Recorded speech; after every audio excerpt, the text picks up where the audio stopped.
ne se prononce pas lui-même.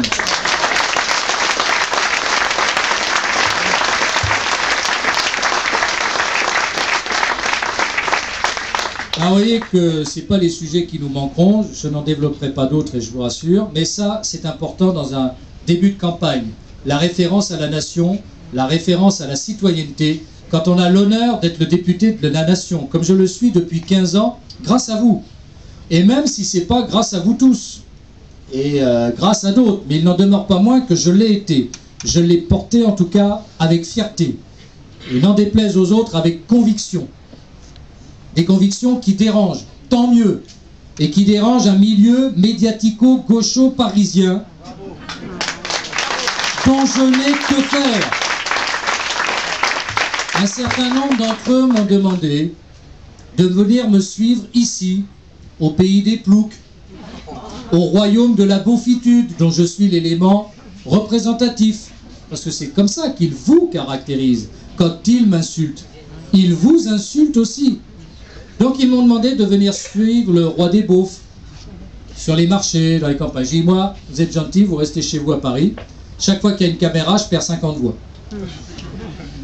À me suivre, hein, pas dans la projection. Après, au contraire, ça me fait plutôt des voix supplémentaires. Mais je n'ambitionne pas d'être président de la République, donc ça ne m'intéresse absolument pas de passer sur France 2 ou Canal+.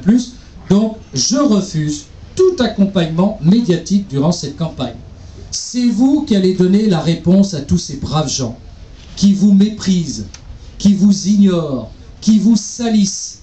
Car moi, ce que je prends à l'Assemblée nationale, parce que ce que je vous dis ici, c'est confortable, mais quand je dis la même chose à l'Assemblée nationale, qu'est-ce que je n'entends pas? Quelle caricature je dois défier? Quand j'ai eu le malheur de dire que les jeunes Afghans qui viennent chez nous, après tout, s'ils pouvaient retourner chez eux pour se battre pour leur pays, comme ont fait les jeunes de chez nous dans la résistance, ça nous éviterait d'avoir les problèmes que l'on a du côté de Calais, par exemple. Il paraît que c'est scandaleux d'avoir dit des choses pareilles. Ce n'est que du bon sens. Nous avons eu, nous, une jeunesse, il y a 60 ans, 70 ans, qui s'est battue, qui en est morte, pour certains d'entre eux, qui n'ont pas foutu le camp à l'étranger pour dire comment vous faites pour nous accueillir, hein, et vous nous logez où, etc. La jeunesse afghane, elle est gentille, pendant que nos soldats y meurent. Hein, eh bien, elle peut aussi y retourner. Je ne dis que des vérités, je ne dis rien de scandaleux. Eh bien, à Paris, dire un truc pareil, c'est être un odieux personnage, infréquentable, un type vraiment à jeter à la poubelle. Parce qu'en plus, eux qui sont les rois de la tolérance, sont d'une intolérance, un sectarisme. À faire peur, ce sont de petits totalitaires, des petits staliniens. Et je vous le dis, ils m'attendent au virage.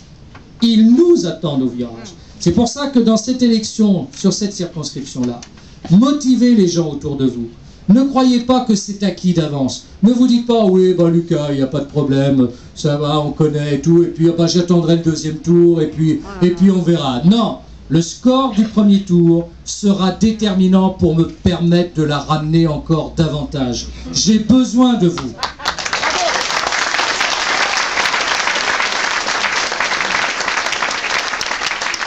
Vous êtes ma seule force, ma seule légitimité quand je suis à Paris, quand monsieur Jean-Michel Apathy, parce que j'ai osé faire un jeu de mots, vraiment, sur lequel je ne pensais pas qu'il aurait autant de succès. Je salue d'ailleurs, où il est, Eric. Ah, il est reparti, mince. Il y avait Eric Collado, j'ai dit j'essaye de te faire concurrence, mais j'y arrive pas aussi bien que toi. Ah, il est là-bas, Eric. Allez, viens dire un petit bonjour, là, Eric. Ah, t'es sympa. Voilà. Son impresario veut pas, bon, c'est bon. Mais Eric, un petit clin d'œil pour te dire bonjour et merci d'être là en toute sympathie. Alors j'essaye de te copier, mais je suis pas trop bon. Mais moi, ça m'a permis quand même, depuis qu'on avait marché sur la Lune, de faire des aussi gros titres dans Nice Matin. Hein. J'avais pas vu ça depuis Neil Armstrong. Hein, Lucas dérape, voilà. Mais celle-là, elle était pas mal.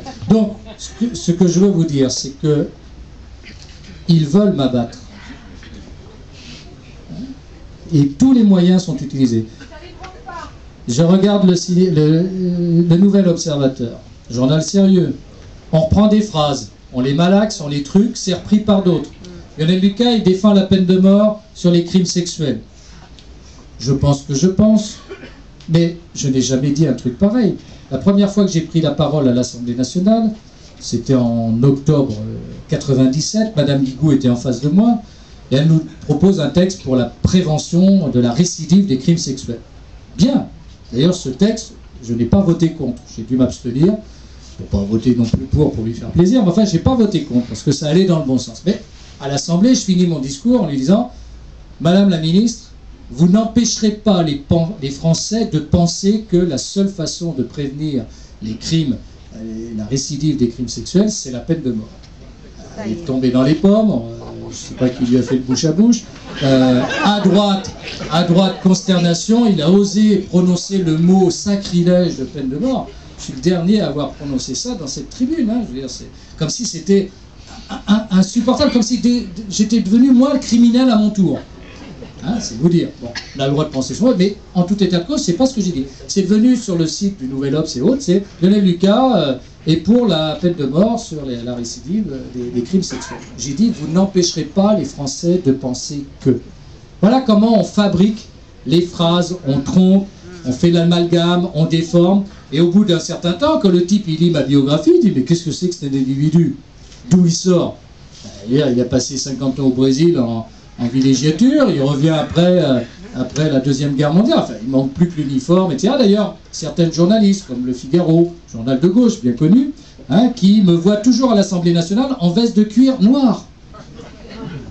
Et on ne s'est jamais rencontrés, comment elle peut me voir? Et en plus, je porte jamais de veste de cuir noire. Mais elle, dans son fantasme, j'ai la veste de cuir noire. Parce qu'avec les positions que j'ai, ça ne peut être que dans cet ordre d'idées. Je dis, mais moi, je vous imagine pas en cuissarde, donc tout va bien. C'est incroyable. C'est ça, sur place, le combat que je mène. Je vous avais promis en 2007 d'être votre voix à l'Assemblée nationale. Je ne vous ai pas trahi. Je l'ai dit, je l'ai fait, j'ai assumé. On peut toujours dire peut-être un peu trop là, pas assez. J'assume pleinement tout ce que j'ai dit, parce que je l'ai réfléchi avant, n'en déplaise à certains journalistes locaux qui pensent que j'ai simplement un pois chiche dans la tête, que je ne suis pas capable de me maîtriser, de réfléchir avant de parler. Si, faites-moi confiance, je réfléchis avant de parler, mais j'aime bien dire aussi ce qui mérite d'être dit et que bien d'autres n'osent plus dire dans ce pays qui se prétend une démocratie. Moi, je crois à la liberté, je crois à la République, à la démocratie. Je ne vois pas pourquoi il n'y aurait que la gauche et l'extrême gauche qui pourraient dire tout et n'importe quoi, voire M. Mélenchon, dont tout le monde s'extasie sur la liberté de parole, et qu'à droite, tétanisé, il faudrait être en permanence dans le prêt-à-penser, bon chic, bon genre. Je ne serai jamais celui-là. Et plus je vais vieillir, plus ça va être grave.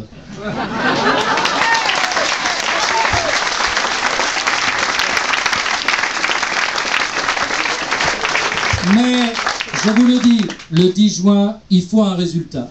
Et c'est ce résultat qui me permettra de l'ouvrir. Donc, à vous de jouer maintenant. Sans problème. Merci.